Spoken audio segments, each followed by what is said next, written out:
pleine brume de l'histoire. J'ai toujours voulu faire un spectacle sur la philosophie de l'histoire, le déterminisme et le libre arbitre. À la place, nous allons vous raconter guerre et paix.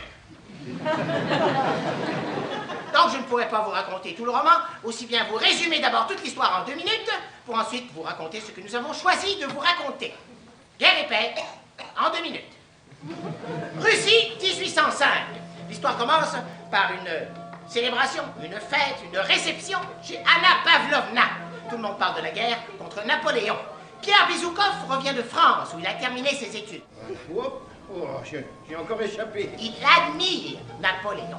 Il retrouve son ami, le prince André Bolkonski.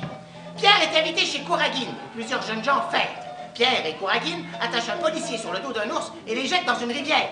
Tout le monde riait, mais pas moi.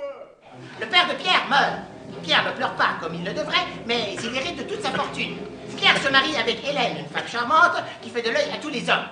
Le prince André Bolkonski part pour les batailles de Schöngraben et d'Austerlitz. Il est blessé. De la part de Napoléon. Un banquet a lieu. Une rumeur circule que Pierre est cocu. À la santé des jolies femmes.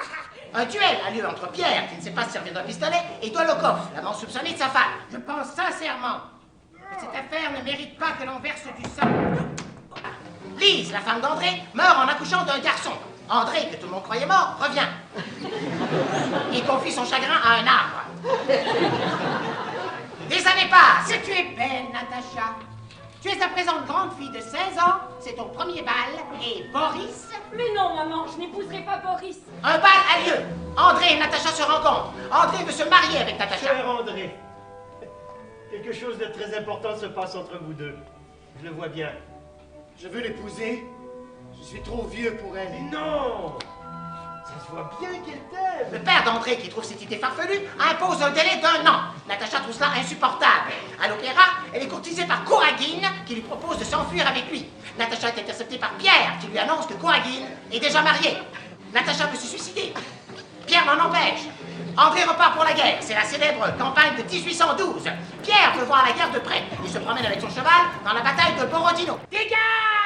Le général Kutuzov ordonne la retraite. Qu'on abandonne Moscou. Moscou brûle. Natacha aperçoit et reconnaît Pierre, déguisé en paysan, qui veut tuer Napoléon.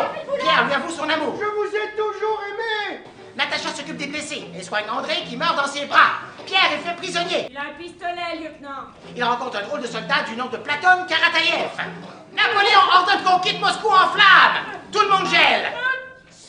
Pierre est libéré, la Russie est sauvée, et retrouvailles entre Pierre et Natacha avec tout plein de projets révolutionnaires dans leur tête. Voilà.